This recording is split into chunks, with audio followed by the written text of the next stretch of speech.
Je vous invite à tourner dans vos Bibles dans Marc au chapitre 10. Marc au chapitre 10. Et aujourd'hui, on est rendu au chapitre 10. On va voir les versets 13 à 31 ensemble. Et c'est le dernier message dans notre série sur l'évangile de Marc jusqu'en septembre. Okay, on va revenir dans l'évangile de Marc en septembre, puis on va commencer dès la semaine prochaine une série de 6 semaines sur le salut, une série qui va s'appeler Rédemption. Comment est-ce qu'on sait qu'on est sauvé? Comment est-ce qu'on fait pour être sauvé? Quel est le message même qu'on doit proclamer aux autres? Comment on fait pour savoir qu'on est vraiment un enfant de Dieu? Comment est-ce que Dieu fait ce processus-là dans nos vies aussi? Ça va durer 6 semaines et je vous invite à être présent, puis même à inviter des amis. Si vous vous demandez quand inviter des amis qui ne sont pas croyants, qui ne comprennent pas vraiment le message de l'Évangile, invitez-les c'est tout le temps un bon moment, hein, mais dans les 6 prochaines semaines particulièrement, on va voir les points centraux de la foi chrétienne. Puis ça va être, à mon avis, très enrichissant. Aujourd'hui, on est dans Marc, chapitre 10, versets 13 à 31, mais je ne vais pas lire la section au complet. Je vais lire par partie, on va voir des petits bouts un après l'autre, puis on va voir qu'est-ce que le texte nous dit. Depuis 4 messages, c'est des messages qui sont assez challengeants, des messages qui sont assez durs. On a vu Jésus comment il traitait le péché, qui disait « Si ta main te fait pécher, coupe-la et jette-la loin de toi, ton œil, ton pied. » On a vu un message la semaine passée, alors que tout le monde s'apprêtait à célébrer la Saint-Valentin. On a vu un message sur les divorces et remariages. Okay, c'est dans la providence de Dieu, on était rendu là dans le texte, puis on prêche qu'est-ce que la Bible nous enseigne sans rougir de son contenu, mais c'est des messages qui sont quand même difficiles. Puis aujourd'hui, on est dans les versets 13 à 31 où est-ce qu'on va voir encore un passage assez difficile. Jésus est en train de faire des disciples, est en train d'être beaucoup plus ouvert sur son enseignement. Depuis le début, on avait ce qu'on appelait le secret messianique, où est-ce que Jésus enseignait, mais c'était un petit peu plus subtil, des messages un peu moins faciles à capter. Et puis là, Jésus est juste transparent. Il enseigne très, très clairement aux gens comment est-ce qu'on fait pour le suivre, pour être un vrai disciple de Jésus-Christ. Et c'est la deuxième partie, c'est tout ce qu'on va voir même en septembre, dans la deuxième partie de l'Évangile. Et le point central du message aujourd'hui, j'ai pris une citation d'un théologien que j'aime beaucoup, Augustin, qui a dit ceci. Il a dit « Le Christ n'est pas valorisé du tout, à moins qu'il soit valorisé par-dessus tout. » Ou tu n'as pas encore reconnu la valeur de Christ, tant que tu n'as pas reconnu que la valeur de Christ est supérieure à absolument tout le reste. Et c'est le point central du message qu'on va voir aujourd'hui, avec le jeune homme riche qui vient à Jésus et qui repart finalement tout triste parce qu'il considérait ses biens comme plus précieux que Jésus. Donc laissez-moi dire un mot de prière, puis ensuite de ça, je vais lire la première section du texte, les versets 13 à 16, puis on va voir de quelle manière exactement est-ce qu'on reçoit le royaume de Dieu, de quelle manière est-ce qu'on vient à Jésus. C'est quoi la bonne manière de venir à lui pour être sauvé? OK? Puis on va voir ça à travers les différentes parties du texte. Donc laissez-moi prier, puis ensuite je lis le texte. Seigneur notre Dieu, on est reconnaissant que tu nous permettes d'être réunis ici aujourd'hui comme Église. Merci qu'on puisse être tous ensemble à recevoir, Seigneur, ta parole. Alors qu'on la reçoit, Seigneur, unis nos cœurs à chacun d'entre nous. Qu'on puisse être unis sous la même doctrine. Lorsque tu parles d'unité dans la parole, on voit que tu parles de l'unité de la foi. Et je te prie qu'à travers la vérité biblique, Seigneur, à travers la vérité qu'on entend ensemble, qu'on puisse s'encourager les uns les autres dans notre très sainte foi, à ressembler de plus en plus à Christ. On a besoin de toi, mon Dieu. Ce qui prend place ici, ce matin, ce n'est pas une œuvre humaine. Ce n'est pas par la sagesse d'un homme, par la sagesse d'une femme, ce n'est pas par notre grande capacité qu'on croit que quoi que ce soit va se passer dans notre cœur, mais on dit... Viens, Saint-Esprit, et change-nous. Corrige ce qui a à corriger, élève ce qui a à être élevé, encourage ce qui a à être encouragé. Et que dans toutes ces choses, Jésus-Christ puisse briller encore plus dans chacune de nos vies, à la gloire de Dieu. Et pour notre plus grande joie, on te prie ces choses, Seigneur, dans le nom de Jésus. Amen. Donc, Marc 10, à partir du verset 13. On lui amena des petits-enfants, afin qu'il les touchât. Mais les disciples reprirent ceux qui les amenaient. Jésus, voyant cela, fut indigné. Il leur dit, « Laissez venir à moi les petits-enfants, et ne les empêchez pas, car le royaume de Dieu est pour ceux qui leur ressemblent. Je vous le dis en vérité, quiconque ne recevra pas le royaume de Dieu comme un petit enfant, n'y entrera pas. » Puis il les prit dans ses bras et les bénit en leur imposant les mains. Donc aujourd'hui, si on dit que la valeur de Christ n'est pas reconnue du tout tant qu'elle n'est pas reconnue comme étant au-dessus de tout, chacun des points va aller dans ce sens-là. Tu reconnais vraiment la valeur de Christ lorsque tu reçois le royaume comme un enfant. Pour pouvoir vraiment recevoir le royaume de Dieu, pour être sauvé, pour recevoir Christ dans ta vie, tu dois t'approcher de lui comme un petit enfant. Donc viens simplement, simplement. Vous savez, ici, Jésus est en train d'enseigner. Jésus fait son ministère depuis déjà un bon moment. Et là, les disciples voient qu'il y a des enfants qui s'approchent. Mais Jésus a l'habitude de parler. Juste avant ça, Jésus est en train de discuter avec les théologiens de l'époque, avec les pharisiens, les hommes supérieurs, les docteurs de la loi, ceux qui connaissent de quoi ils parlent, ceux qui ont une autorité au milieu du peuple, des gens importants. Puis là, les enfants s'approchent. Probablement qu'il y avait des familles qui venaient parce que c'était une coutume de l'époque, d'apporter des enfants puis à un rabbi, puis de lui demander de bénir les enfants, de prier pour eux. Puis là, il y a les enfants qui s'approchent, puis les disciples font comme « Oh, attendez un petit peu ». Ils les empêchent de s'approcher parce que, on va se le dire, c'est des enfants. Ils ne sont pas super importants. Je veux dire, qu'est-ce qu'un enfant peut faire pour m'aider à avancer dans ma mission? Qu'est-ce qu'un enfant peut faire pour m'aider à monter les échelons? Ils n'ont même pas le droit de vote. Ils ne peuvent pas faire grand-chose. Et même si je parle avec les enfants, ce n'est pas eux qui vont me donner une plus grande stature. Mais la raison pour laquelle Jésus dit « Recevez le royaume comme un enfant », c'est justement ça. Les enfants s'approchent de lui, puis ils sont méprisés à la société dans le temps de Jésus. Les femmes, les enfants étaient considérés comme moins importants que les hommes. Et Jésus corrige ça, on l'a vu la semaine passée, il le fait avec les femmes, ici il le fait avec les enfants. On peut regarder à eux, puis une des choses que Jésus dit premièrement, c'est « Laissez-les venir à moi ». Laissez-les venir à moi. Et on croit qu'à travers ce passage-là, Jésus est en train de dire, même si tu es un enfant, même si tu es tout petit et que tu es tout jeune, même si vos enfants sont encore tout petits à la maison, c'est possible pour vos enfants de vraiment, sincèrement, véritablement venir à Christ et être sauvés. Il y en a parmi vous qui avez vécu ça. Je parlais avec une sœur cette semaine qui me racontait qu'elle est venue à Christ à l'âge de 4 ans. Puis qui sait dans son cœur que c'est quelque chose de véritable qui s'est passé à ce moment-là. Il y a des jeunes enfants. Il y a un homme qui s'appelle Charles Spurgeon, qui est celui qu'on appelle le prince des prédicateurs, mais c'était aussi un évangéliste extraordinaire, c'était un gagneur d'âmes. Il prêchait à son église à chaque semaine. Il prêchait 3 ou 4 sermons par semaine dans son église, mais il allait en prêcher autant dans la rue, sur une caisse de lait, puis il allait prêcher aux gens qui étaient là dans les rues. C'était un gagneur d'âmes. Et lorsqu'il parle de conversion, il nous dit, c'est une grosse citation, ça sort même du cadre. Il nous dit ici, à propos des enfants, il dit, je dirais en gros que j'ai plus de confiance dans la vie spirituelle des enfants que j'ai reçue dans cette Église que dans la condition spirituelle des adultes ainsi reçus. J'irais même plus loin que cela. Et je dirais que j'ai généralement trouvé une connaissance plus claire de l'Évangile et un amour plus chaleureux pour Christ chez les enfants convertis que chez les hommes convertis. Je vous étonnerai même plus encore en vous disant que j'ai rencontré quelquefois une expérience spirituelle plus profonde chez les enfants de 10 et 12 ans que chez certaines personnes de 50 et 60 ans. Ce qu'il est en train de dire ici, ce n'est pas qu'il est en train de dire que les enfants sont plus spirituels que les adultes, mais il est en train de dire ne méprisez pas les jeunes enfants. Ne méprisez pas les jeunes enfants qui viennent à Christ. Ne méprisez pas et ne pensez pas que ce n'est pas important. Les enfants peuvent vivre une réelle expérience avec Christ et vraiment être sauvés à un très jeune âge. Donc, ce que ça veut dire, c'est qu'on devrait investir. Parents, on est extrêmement reconnaissant pour le ministère doxologique ici. Extrêmement reconnaissant pour l'œuvre qui prend place dans les classes en bas. Mais on est là juste pour être un aide aux parents, hein?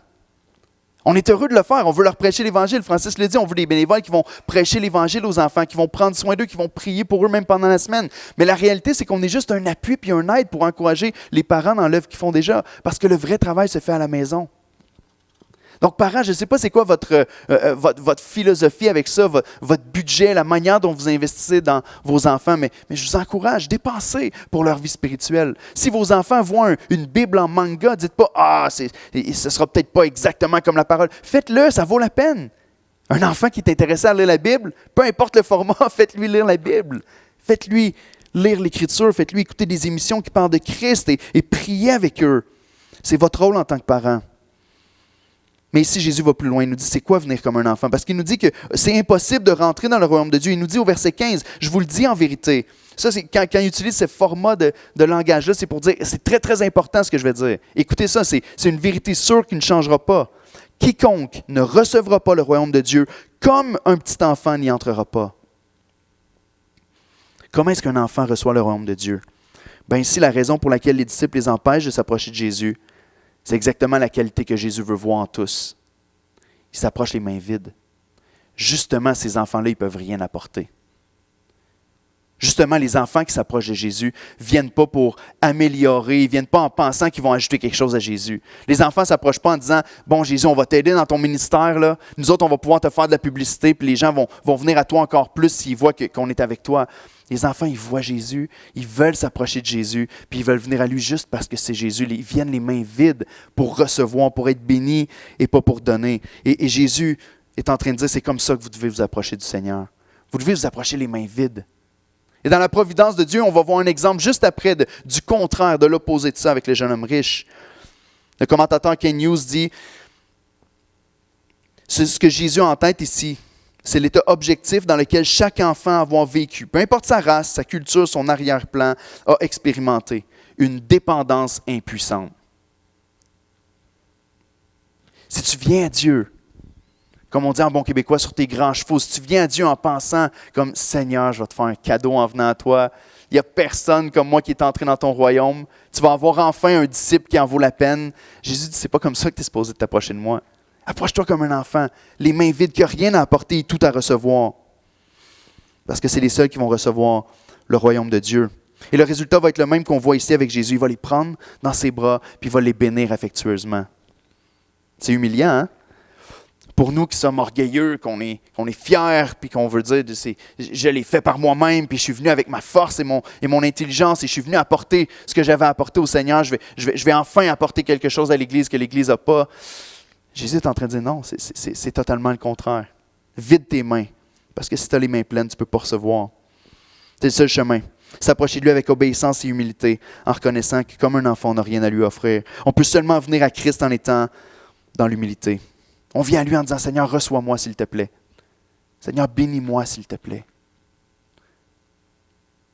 Des fois, on a l'impression que quand on dit « Je te bénis Seigneur », que c'est comme si on ajoutait quelque chose au Seigneur.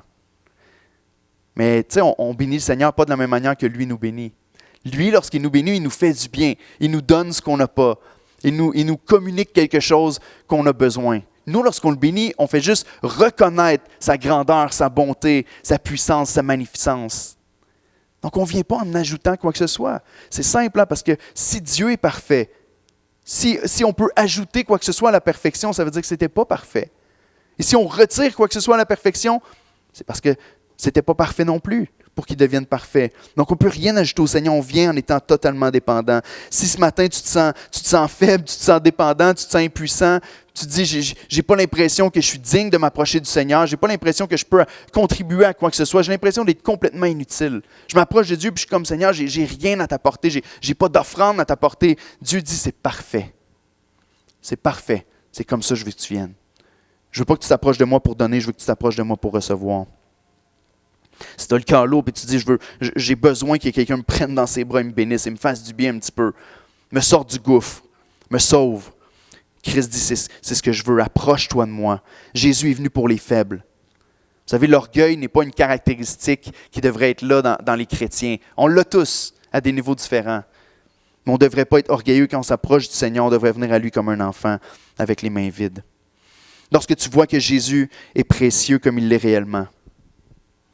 Tu sais, si tu te promènes avec les mains remplies de trésors, puis que tu as un paquet de trucs dans tes mains, tu trouves des œuvres extraordinaires fabriquées en bois, de la vieille poterie faite en bois, puis tu trouves toutes sortes de choses, puis tu dis « Ah, wow, c'est beau, tu remplis tes mains comme ça, puis tu arrives à un endroit, puis il y a un gros diamant comme ça. » Est-ce que tu te sentirais mal de dire « Je vais tout laisser tomber pour prendre juste ça finalement? » Ou de dire « J'ai déjà les mains pleines, je vais passer à autre chose. » Lorsque tu t'approches de Christ avec tout le bagage que tu as, toutes les choses que tu as accumulées et que tu considères comme étant tellement importantes, Christ dit d'abord, tu dois vider tes mains puis me recevoir comme un enfant. Viens pas en pensant que tu peux apporter quoi que ce soit. Quand tu réalises la grandeur et la valeur de Christ, tu t'accroches à lui, tu lâches tout ce qui te saisit, peut-être j'allais dire tout ce que tu possèdes, mais peut-être tout ce qui te possède pour pouvoir t'accrocher à Christ. Comme un enfant s'accroche après son père quand il a peur de se noyer.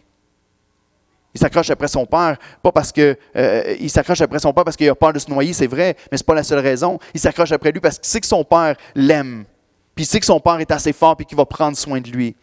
De la même manière, lorsqu'on s'approche de Christ, c'est parce qu'on l'aime. Ce n'est pas juste la peur de se noyer, mais c'est aussi parce qu'on a confiance en celui à qui on s'accroche.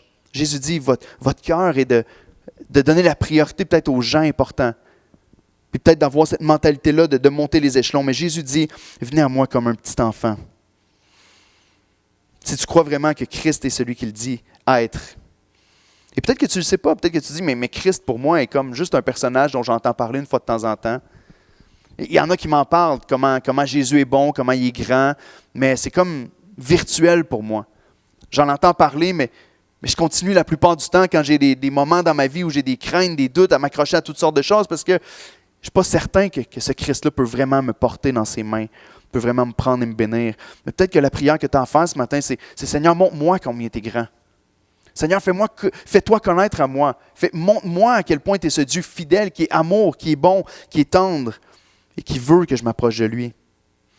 Et peut-être que si tu le connais, peut-être que tu dis, mais je sais qu'il est comme ça, mais à certains moments dans ma vie, je me laisse aller progressivement. Puis doucement, je commence à détourner le regard puis à m'accrocher à toutes sortes de choses pour essayer peut-être de gagner sa faveur même. De penser que je vais recevoir la bénédiction en faisant toutes sortes de choses. Dans la providence de Dieu, vous savez, je ne crois pas que c'est un hasard les rencontres que Jésus faisait puis les gens qui venaient vers lui. Je crois que Jésus savait exactement ce qu'il faisait à chaque instant de son ministère. Et ici, on a un jeune homme qui vient se pitcher à ses pieds puis qui est comme un exemple parfait du contraire de ce qu'il est en train d'enseigner. Il dit, venez à moi les mains vides comme un petit enfant, puis on a un jeune homme riche qui vient vers lui les mains pleines comme un adulte qui pense accomplir les choses de sa propre force. Donc le deuxième point, tu reconnais vraiment la valeur de Christ lorsque tu es prêt à le suivre à tout prix. Les versets 17 à 22. Versets 17 à 22 disent, comme Jésus se mettait en chemin, un homme accourut et se jetant à genoux devant lui. Bon maître, lui demanda-t-il, que dois-je faire pour hériter la vie éternelle? Jésus lui dit, pourquoi m'appelles-tu bon? Il n'y a de bon que Dieu seul. Tu connais les commandements, tu ne commettras point d'adultère, tu ne tueras point, tu ne déroberas point, tu ne diras point de faux témoignages, tu ne feras de tort à personne, honore ton père et ta mère. Il lui répondit, Maître, j'ai observé toutes ces choses dès ma jeunesse. Verset 21. Jésus l'ayant regardé l'aima et lui dit, il te manque une chose. Va, vends tout ce que tu as, donne-le aux pauvres et tu auras un trésor dans le ciel, puis viens et suis-moi. Mais affligé de cette parole, cet homme s'en alla tout triste, car il avait de grands biens. Tu reconnais la valeur de Christ lorsque tu reçois le royaume comme un enfant, les mains vides, mais tu reconnais aussi la valeur de Christ lorsque tu es prêt à le suivre à tout prix. Ce jeune homme-là est complètement à l'opposé d'un enfant impuissant et dépendant. Ce jeune homme-là a tout. Dans Luc, on nous dit que c'est un chef, c'est un leader. Dans Matthieu, on nous dit que c'est un jeune homme, que c'est un jeune homme très, très riche. On le répète dans les 3 évangiles. Et ici, on voit ce jeune homme-là qui s'approche de lui. Il a une grande influence, un grand compte en banque, il a une grande constance religieuse. Jésus lui demande, mais tu connais les commandements? Il lui donne les 6 derniers commandements de la loi. Il lui dit, tu connais ces commandements-là? Puis le jeune homme dit, je les ai respectés depuis ma jeunesse. Non seulement il est riche, mais en plus de ça, il y a un CV qui semble tellement parfait. Il a les bonnes paroles. Il s'approche du Seigneur en se jetant à ses pieds. Il accourt vers lui. Il a même la bonne émotion, la bonne démonstration. Il veut vraiment. Il y a la passion qui est là. Il s'approche du Seigneur. Il se jette à ses pieds. Il dit les bonnes choses. Qu'est-ce que je dois faire pour hériter la vie éternelle? Il accomplit les règles, la loi, comme il est supposé le faire. Aux yeux de tous ceux qui pouvaient regarder autour, il devait dire, s'il y a bien quelqu'un qui peut être sauvé, c'est cet homme-là. S'il y a quelqu'un qui peut recevoir le royaume de Dieu, c'est cet homme-là. Il a tous les prérequis pour pouvoir être un homme du Seigneur reconnu. Puis on peut sentir qu'il vient avec l'assurance qu'il va être capable de répondre à ce que Jésus va lui demander. Parce qu'il vient en disant, Seigneur, moi là, je suis riche, puis j'ai fait ce que j'avais à faire pour être riche. Moi, je connais la loi, puis j'ai fait ce que j'avais à faire pour pouvoir respecter la loi de manière très, très visible pour ceux qui m'entourent. Puis il dit encore une fois, qu'est-ce que je dois faire pour recevoir le royaume de Dieu, pour hériter la vie éternelle? Encore une fois, il s'appuie sur ses forces en disant, s'il y a quelque chose que je peux faire, dis-le-moi, Seigneur, puis je vais le faire. Peu importe ce que c'est, je vais faire ce qu'il faut pour hériter la vie éternelle. Puis Jésus le pointe vers les commandements. Puis Jésus va ramener, encore une fois, comme il fait tellement bien, Jésus va venir toucher le cœur de cet homme-là. Il va venir directement au centre. Il va lui dire, il te manque une chose. Le jeune homme pourrait dire, mais de quoi tu parles? Il me manque quelque chose. Je veux dire, ma maison est en règle, je gère mes finances comme il faut, je gère ma vie, j'ai tout. Seigneur, je te demande qu'est-ce qu'il faut que je fasse. Puis tu me dis, il me manque quelque chose. Jésus dit, oui, il te manque encore quelque chose. Vends tout ce que tu as. Débarrasse-toi de tout ce que tu as. Donne-le aux pauvres. Puis suis-moi. Puis le jeune homme est tout triste. Puis l'expression dit que son visage a changé. Son visage a commencé à démontrer une tristesse qui était grande, puis il est parti, sans rien dire. Cet homme-là a entendu la parole de Dieu, puis il a dit, c'est peut-être un petit peu trop, Jésus. Je pense que tu ne comprends pas combien je suis riche. Je pense que tu ne comprends pas combien j'ai de choses à laisser pour pouvoir te suivre. Jésus, come on. J'ai beaucoup plus que ce que tu peux t'imaginer. Puis on a tous un petit peu quelque chose qui serait trop grand à délaisser, non? Jésus vient toucher à son idole, à cet homme-là. Je ne crois pas que c'est un hasard si Jésus a passé par-dessus les 4 premiers commandements de la loi.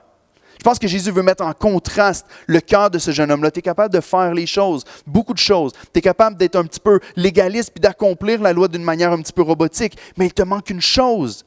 Il te manque l'amour pour Dieu, qui réalise que la valeur de Dieu et de Christ est tellement plus grande que tout le reste de ce que tu peux avoir. Il passe tout de suite avec les 6 derniers commandements. Tu ne commettras pas d'adultère. Tu ne tueras pas, tu ne déroberas pas, tu ne diras pas de faux témoignages, tu ne mens pas. Autrement dit, tu feras de tort à personne. Honore ton père et ta mère. J'ai observé tout ça. Puis Jésus dit, il te manque encore une chose. Parce que les 4 premiers commandements vont adresser beaucoup plus le cœur. Puis beaucoup plus le problème de cet homme-là. Le premier commandement est, l'Éternel ton Dieu est le seul Seigneur. Tu n'auras pas d'autre Dieu devant ma face. Tu aimeras le Seigneur ton Dieu de tout ton cœur, de toute ton âme, de toute ta force et de toute ta pensée. Mais ce jeune homme-là aurait pu dire, je vais aimer mon argent de tout mon cœur, de toute ma force, de toute ma pensée. Ce jeune homme-là avait un autre Dieu devant la face de Dieu. Vous savez, le 2e commandement, tu n'auras pas d'idole. Le 3e est celui à propos du nom du Seigneur. Tu ne prends pas le nom du Seigneur en vain. Le 4e est à propos du sabbat, du repos qu'on est appelé à prendre, mais du repos ultimement, selon la lettre aux Hébreux, en Christ. Ici, je ne pense pas que Jésus, c'est un hasard qui saute par-dessus. Il veut lui montrer que, autrement dit, lui aussi a passé par-dessus ce qui était le plus important pour aller à ce qui est pratico-pratique. Je fais les choses qui vont marcher. Jésus dit oui, mais il te manque le cœur. C'est comme si tu as une belle Audi S5 coupée dans ta cour, mais qu'il n'y a pas de moteur dedans. Tu peux dire, wow, j'ai le plus beau des chars. Venez voir ça, c'est extraordinaire. Mais il n'y a rien, autrement dit. Il n'y a pas ce qui en fait la force. Il n'y a pas ce qu'il faut pour que ce char-là puisse fonctionner et être utile. Puis Jésus vient adresser son cœur à lui en disant, tu as toute cette apparence-là extérieure, mais il te manque quelque chose. Premièrement, il te manque que ton Dieu n'est pas le bon. Ton Dieu, c'est ton argent. Laisse ton argent, sinon tu ne pourras pas me suivre. S'il n'y a pas une coupure claire entre ton idole et Christ, tu ne pourras pas me suivre. Et deuxièmement, il te manque cet amour où tu considères que ce n'est pas une perte de laisser ces choses-là pour prendre Jésus-Christ. Parce que sa valeur est tellement plus grande que tout ce que ce monde a à t'offrir. Vous savez peut-être que l'Esprit parle à votre cœur ce matin et que vous êtes un petit peu comme ça. Vous avez la connaissance de la vérité. Vous dites, mais je connais, de manière extérieure, tout le monde me regarde et peut dire, cette personne-là, c'est une personne qui a tout ce qu'il faut. S'il y a quelqu'un qui est sauvé, c'est bien cette personne-là. Tu gères bien ta maison, tu gères bien tes finances, tu es au-dessus de tes affaires, tu sers dans l'Église, tu fais les choses que tu devrais faire. Tu as l'apparence que tout le monde peut regarder en disant, cette personne-là, certainement cette personne-là plaît au cœur du Seigneur. Mais dans le fond de ton cœur, tu te sens vide. Puis tu te dis, il manque quelque chose. J'ai beau faire toutes ces choses-là, puis je sais que les gens disent, oui, t'es bon, t'es bonne, j'ai l'impression que toi, tu fais toutes les choses comme il faut, mais au fond du cœur, il manque cet amour-là sincère pour le Christ qui fait en sorte que quand personne te voit, tu es sur tes genoux, sur ta face, en train de chercher le Seigneur. Que tu n'es pas juste à l'église en train de lever tes mains au bon moment, puis de chanter les bonnes paroles au bon moment, puis de dire les bonnes choses au bon moment avec ceux avec qui tu parles. Mais lorsque tu es tout seul chez vous, lorsque tu te promènes dans ta voiture, tu loues Dieu avec un cœur qui est rempli d'amour pour lui. Lorsque personne te voit, tu es en train de chérir puis de vivre pour Dieu de la même manière que tu pourrais le faire devant les autres. Les choses que tu possèdes ne te possèdent pas parce que Christ est le seul qui possède ton cœur. Peut-être pose-toi la question aujourd'hui, qu'est-ce qui m'empêche vraiment de suivre Jésus? Est-ce que c'est mes biens matériels? Est-ce que c'est mes aspirations? Qu'est-ce qui vient se mettre entre toi et Dieu pour que tu puisses vraiment répondre comme Jésus appelle ce jeune homme-là à le faire? Laisse tout, puis suis-moi. Qu'est-ce qui t'empêche de faire ça? Est-ce que c'est tes biens matériels? Est-ce que c'est tes aspirations, tes rêves, tes amis, ton conjoint peut-être, ta famille? Qu'est-ce qui possède ton cœur au point où tu dis, si je perds ça, ma vie est finie? Parce que la réalité, c'est que peu importe ce que c'est, si ce n'est pas Christ, c'est une idole. Là, je sais que ça fait mal, parce qu'on peut mettre nos enfants dans la catégorie, on peut mettre nos épouses, nos époux, on peut mettre les choses qu'on possède et on peut dire, c'est trop difficile, Seigneur. C'est trop difficile. Mais la vérité, c'est que si Christ n'est pas ton joyau principal, tu ne seras même pas capable d'aimer ta famille et tes enfants comme tu es supposé le faire. Si Christ n'est pas le centre de ton adoration, celui qui est le plus précieux pour ton cœur, tu ne seras pas capable de vivre ta vie comme tu devrais le faire. Puis ces choses-là vont devenir des entraves au lieu de devenir des bénédictions et des grâces dans ta vie. Ça va devenir des lieux de performance. Je vais tout faire pour être le meilleur père. Je crois qu'on doit faire des efforts, vous comprenez ce que je veux dire, mais je vais tout faire parce que c'est là que je trouve mon identité, ma joie, puis mon bonheur. Si je perds ça, quand un enfant me désobéit, je vire sur le top, comme on dit, parce que je ne peux pas accepter ça. C'est mon idole, ma famille, puis il faut que tout se passe tellement bien. S'il y a quelque chose qui arrive avec mon épouse, ben là, je suis perdu, puis je suis déprimé, puis ça ne fonctionne plus, puis c'est normal que ça fasse de la peine. Mais si j'appelle ça ton centre de gravité, si ton centre de gravité est autre chose que Dieu, tu vas finir par t'effondre. Mais si Christ est ton centre de gravité, peu importe ce qui arrive dans ta famille, avec ton épouse, avec ton travail, avec tes amis, peu importe les événements, tu peux demeurer ferme. Ça fait mal, mais tu peux demeurer ferme parce que ton trésor est à la bonne place. Donc, ce que Jésus est en train de dire à ce gars-là, c'est arrête d'essayer de gagner ton ciel par tes propres forces. Parce qu'il y en a un autre qui l'a gagné pour toi. Jésus est sur le chemin avec les yeux vers Golgotha. Les enfants s'approchent de lui les mains vides. Les adultes ont tendance à s'approcher de lui avec les mains pleines. Puis Jésus, lui, est en train de se diriger vers la croix pour payer à la place de celui qui s'approche de lui. Arrête d'essayer d'apporter toutes sortes de choses pour dire comment est-ce que je peux. Vous savez, le salut, ce n'est pas quelque chose qui s'achète. Tu ne peux pas faire de transaction pour dire si je donne tant, si je fais ci, si je me consacre. Une des questions qu'on peut se poser, je sais, je lutte avec ça parfois. Je regarde à ma vie et je me dis, Seigneur, j'ai tellement consacré. Tu dois certainement m'être favorable avec tous les efforts que j'ai faits. Tu dis non, c'est pas comme ça, je veux que tu t'approches de moi. Tu ne réalises pas que tu gagnes tout. Donc, viens à lui en reconnaissant puis en étant prêt à évaluer puis à reconnaître Christ comme étant tellement plus précieux que tout le reste. Si quelqu'un aurait pu gagner son ciel par son CV, c'est ce jeune homme-là. Puis toi puis moi, honnêtement, on ne lui arrive même pas à la cheville. On n'a rien. On est incapable de s'approcher de la stature de cet homme-là. Mais Jésus dit, va encore plus loin que ça. Il va dire, c'est pas juste parce que son idole, c'est les richesses, que ce gars-là ne peut pas s'approcher de moi. C'est pas juste parce qu'il met son amour dans les richesses. C'est vrai, il doit délaisser ça, puis il doit me considérer comme plus précieux. Mais Jésus va plus loin en disant, on est tous dans le même bateau, on est tous cuits, autrement dit. Et le troisième point, c'est, tu reconnais vraiment la valeur de Christ lorsque tu acceptes ton impuissance. Donc, viens simplement. Viens avec affection, viens avec ton cœur dirigé vers le Seigneur, reconnaissant qu'il y a plus de valeur que tout ce que le monde peut t'offrir. Mais troisièmement, viens humblement. Les versets 23-27 nous disent, les disciples furent étonnés, justement parce que ce gars-là a tellement le meilleur des CV. Les disciples sont étonnés de ce que Jésus parlait ainsi. Et reprenant, Jésus leur dit, mes enfants, qu'il est difficile à ceux qui se confient dans les richesses d'entrer dans le royaume de Dieu. Il est plus facile à un chameau de passer par le trou d'une aiguille qu'à un riche d'entrer dans le royaume de Dieu. Les disciples furent encore plus étonnés. Et ils se dirent les uns aux autres, qui peut être sauvé? Jésus les regarda.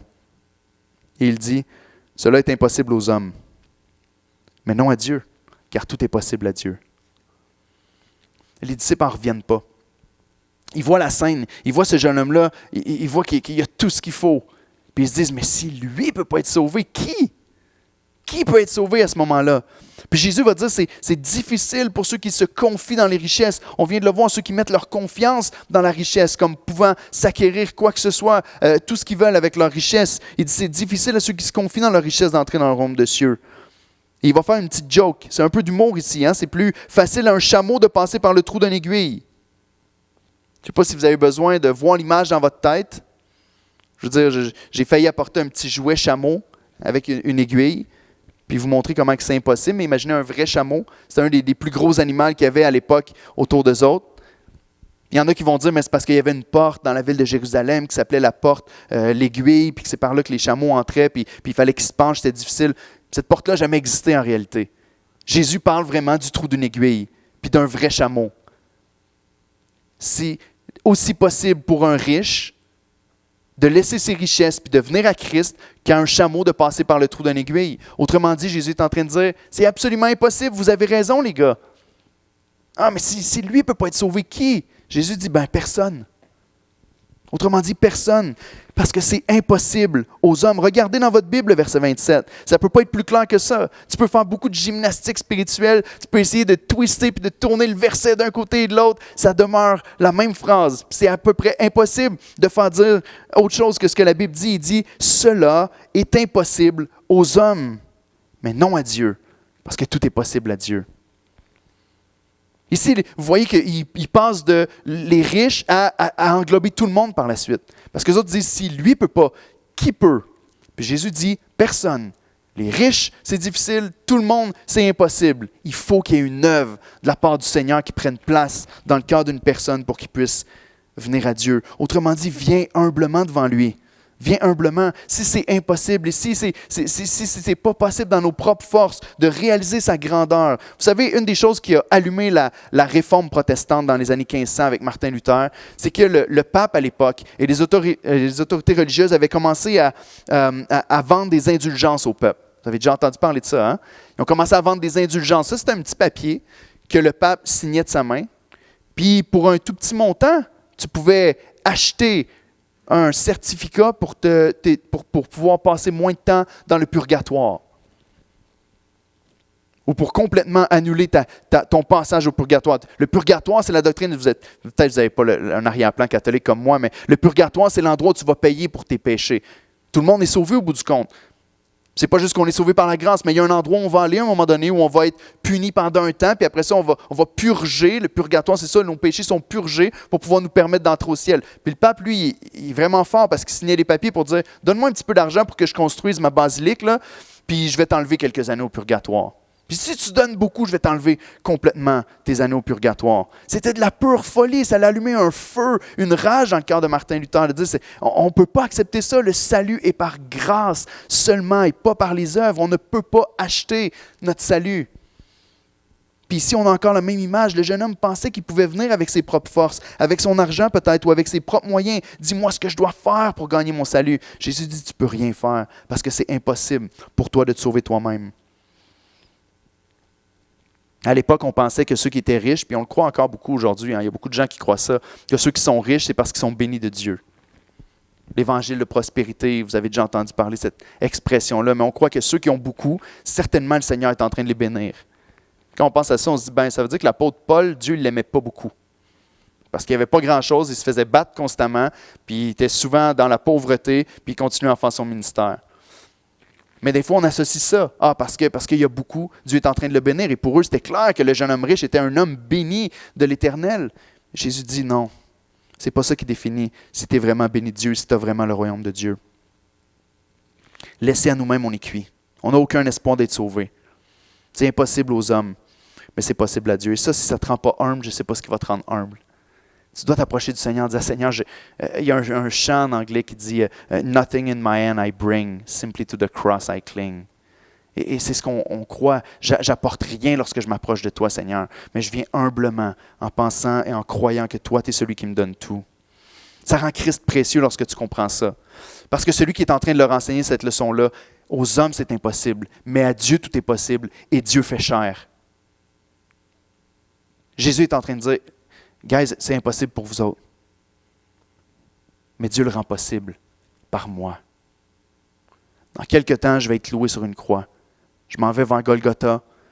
Je m'en vais mourir pour payer pour vos péchés. Je m'en vais recevoir la condamnation et le jugement que vous devriez recevoir.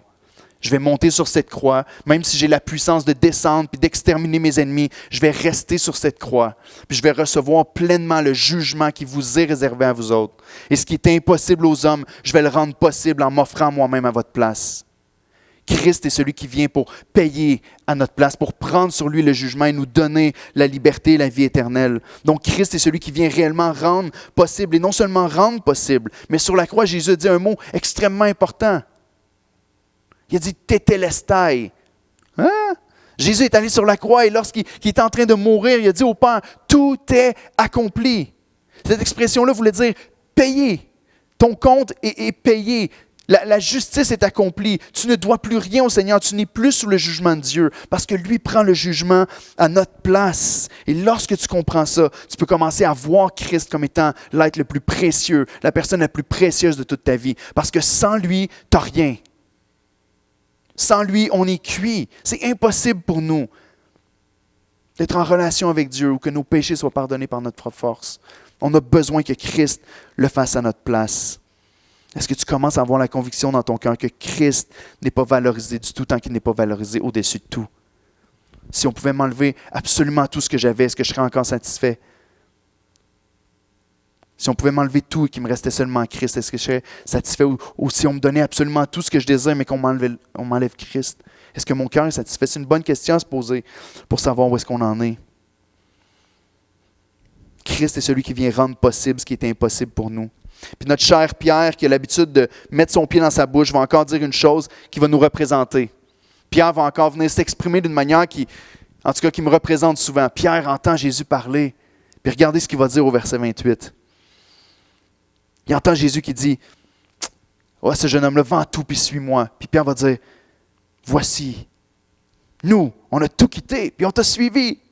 Jésus, nous, on est bons, hein? On l'a fait. » Verset 29, Jésus répondit, « Je vous le dis en vérité, il n'est personne qui ayant quitté à cause de moi et à cause de la bonne nouvelle sa maison, ses frères ou ses sœurs, sa mère ou son père ou ses enfants ou ses terres, ne reçoivent au centuple présentement dans ce siècle-ci des maisons, des frères, des sœurs, des mères, des enfants, des terres, des persécutions, cool, et dans le siècle à venir, la vie éternelle. Plusieurs des premiers seront les derniers et plusieurs des derniers seront les premiers. » Jésus est en train de dire, Pierre qui est là en train de dire, nous on a tout laissé puis on t'a suivi. On a fait le bon choix, Seigneur. Tu es fier de nous, non? Nous on a fait ce que ce jeune homme-là n'est pas capable de faire. Jésus dit, Pierre, tu es comme un enfant qui a 5 $ dans sa poche, puis que son père lui dit, veux-tu m'échanger ton 5 $ contre un 100 $? Puis que l'enfant dit, ah, OK. Puis après, il va voir les autres et il dit, c'était pas facile, hein? J'ai osé échanger mon gros 5 $ contre un 100 $ que mon père m'a donné. C'est pauvre petit gars. Tu réalises-tu combien c'est incomparable la transaction que tu viens de vivre? La même chose, Jésus est en train de dire, Pierre, tout ce que tu as laissé, au bout du compte, tu n'as rien perdu. Tout ce que tu as laissé n'a aucune valeur à comparer de tout ce que tu reçois en recevant Christ. Tu reconnais la valeur de Christ lorsque tu réalises que tu ne sacrifies rien, autrement dit. Viens joyeusement vers lui. Tu n'as rien perdu. Lorsque tu t'approches de Christ, tu n'es pas en train de sacrifier puis de perdre. Tu es en train de faire seulement ce qu'on appelle une bonne transaction. Je sais que dans l'expérience humaine, on a l'impression de sacrifier parfois. Dans l'expérience humaine, on vient à Jésus, puis je ne sais pas pour vous, moi, quand j'ai donné ma vie à Christ, j'ai dû sacrifier beaucoup de choses. Aujourd'hui, après presque 20 ans, je peux regarder en arrière en disant « J'ai rien sacrifié, j'ai tout gagné. C'est moi qui est enrichi par cette transaction-là. Mais j'ai été rejeté de ma famille. On a pensé que j'étais devenu fou. On a dit, Eric, ça y est, il a consommé un petit peu trop, puis là, il y a quelque chose des fils qui se sont touchés, puis il a flippé, il est parti. Puis il y a eu une grosse distance qui s'est prise, c'est vrai. Au début, j'étais étrange, j'avais peut-être raison à un certain degré, mais ma famille m'ont repoussé. J'ai perdu mes amis. Je me souviens d'un soir où j'étais avec un frère, on avait fait une soirée de prière au début de notre vie chrétienne. Puis c'était un endroit chez lui où tous les amis du village, ils restaient comme à l'entrée du village, puis tous les gens du village, ils passaient tout le temps chez eux, ils rentraient dans la maison, ils sortaient n'importe quand. Puis là, on était là, on se réveillait le matin tout doucement, puis les amis sont rentrés dans la maison, puis on dit « Hey les gars, qu'est-ce qui arrive? J'ai entendu dire que vous êtes rendus bouddhistes. » Puis on a commencé à avoir une conversation comme ça où les amis aussi pensaient qu'on était devenus fous. On a perdu un paquet de choses. Il y a des fois où tu peux appliquer un travail, puis que lorsqu'ils te demandent, ils te parlent de tes valeurs, qui t'es, qu'est-ce que tu fais dans la vie, puis tu oses dire, ben moi je suis chrétien, puis je crois en Jésus, je vais à l'église le dimanche, je ne veux pas travailler le dimanche matin, puis tu n'auras pas l'emploi. Tu peux avoir des gens qui te persécutent, tu peux avoir toutes sortes de choses. C'est vrai qu'il y a des choses parfois, selon notre regard, qui paraissent comme étant des sacrifices. Mais Jésus dit, ta transaction, là, tu gagnes tout puis tu ne perds rien. Viens comme un enfant avec les mains vides. Des fois, on pense qu'on apporte beaucoup de choses. On n'apporte rien. En fait, ce n'est pas vrai. On apporte nos poubelles. On arrive avec notre vie de péché. On arrive avec nos cochonneries. On arrive avec la lourdeur. On arrive avec nos problèmes, avec notre manque de foi. On arrive avec toutes sortes de choses dans notre vie, notre bagage qui peut être tellement lourd. Puis on échange ça pour recevoir la gloire, la vie éternelle, pour recevoir en Christ le trésor des cieux, pour recevoir la bonne vie en lui. On apporte le péché. Vous savez, c'est la seule chose qu'on contribue en réalité. Lorsqu'on dit qu'on veut contribuer à notre salut, la seule chose qu'on contribue, c'est le péché qui rend le salut nécessaire. La seule chose qu'on contribue, c'est qu'on arrive comme étant pécheur, puis Christ doit venir pour venir payer à notre place. Avec des persécutions, oui. Trop souvent, on veut la gloire sans la souffrance. Mais essayez de réfléchir pendant un instant. Si notre Seigneur, dans son humanité, a passé par la souffrance avant de recevoir la gloire, comment on pourrait l'éviter? La souffrance de Christ était le jugement et la colère de Dieu contre mon péché qui a pris sur lui. Puis moi, je vis la persécution et la colère humaine parce que je suis associé et uni à Christ. Autrement dit, ma souffrance, encore une fois, aucune comparaison avec celle que Christ a subie. Lui, il a souffert injustement. Moi, je souffre justement. Je mérite beaucoup pire que ce que les gens peuvent me faire. Je mérite l'enfer, mais j'ai reçu la grâce. Et Christ, encore une fois, devient précieux devant mes yeux. Pas surprenant que l'apôtre Paul va dire dans Romains 8, 18, « J'estime que les souffrances du temps présent ne sauraient être comparées à la gloire à venir qui sera révélée pour nous. » Il n'y a personne qui va ouvrir les yeux dans la gloire qui va dire « Ah, c'est un mauvais deal. » Il n'y a personne qui va ouvrir ses yeux dans la gloire, qui va voir le Christ ressuscité avec les mains percées, qui va voir l'agneau de Dieu au milieu du trône et qui va dire « J'ai fait un mauvais choix, je me suis trompé. » Tous vont dire « Gloire à Dieu. Je reçois tellement plus que ce que j'ai pu laisser. » Toutes les choses de la terre me paraissent tellement infimes et petites et insignifiantes à comparer de ce que je reçois en Jésus-Christ. Il nous dit même au centuple ici-bas et la vie éternelle plus tard. Jésus est venu pour les petits, pour les faibles, pour les misérables, pour les incapables, pour les pas bons, pour les rejeter, pour les mépriser. Est-ce que tu es dans ce gang-là? Tu es qualifié pour recevoir le salut en Christ. Ce n'est pas ceux qui arrivent avec leur CV, puis avec leur grand talent, puis leur grande qualification. Peut-être que tu dois juste focusser puis mettre les yeux un petit peu plus sur Christ dans ta vie, méditer sur son sacrifice. Vous savez, même au-delà de la vie éternelle qu'on reçoit, Jésus va dire, vous recevez dans ce siècle-ci au centuple. Ma famille m'a rejeté quand je suis venu à Christ. Mais je suis arrivé à l'Église, puis j'ai trouvé une famille spirituelle comme je n'ai jamais connue auparavant. J'ai trouvé une famille spirituelle où il y avait des frères et des sœurs remplis du Saint-Esprit, qui m'aiment d'un amour réel, qui avait une relation qui était particulière, puis même selon l'Écriture, qui est encore plus forte qu'une relation de sang avec nos proches.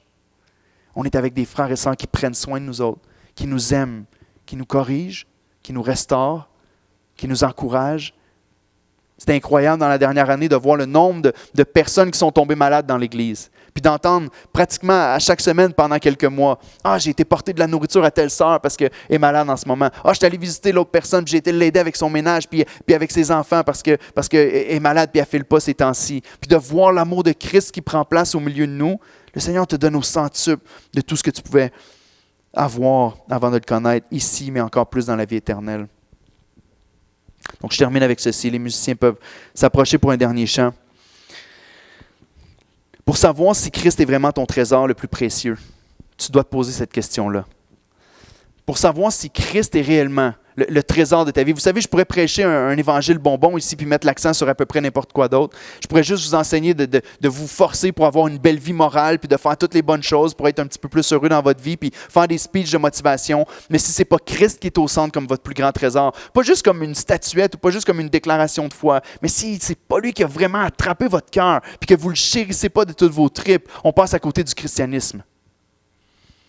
La question que tu peux te poser, c'est si tu allais au ciel, si tu ouvrais tes yeux dans l'éternité aujourd'hui, si Dieu décidait de mettre fin à tes jours et que tu te réveilles dans la vie éternelle, si tu es au ciel et que tu retrouves tous les gens que tu aimes de tout ton cœur qui étaient avec toi sur la terre, si tu arrives au ciel et tu te dis « Ah Seigneur, c'était vrai les rues pavées d'or », C'est vrai qu'on n'a plus faim, on n'a plus soif. C'est vrai qu'on est dans l'abondance. On est sur une terre qui n'est pas corrompue par le péché. La nature n'est pas corrompue comme celle qu'on connaît en ce moment. S'il y avait absolument tout ce que tu considères de bon dans la vie que tu vis présentement et toutes les personnes que tu chéris précieusement, mais que Christ n'était pas là, est-ce que tu serais heureux?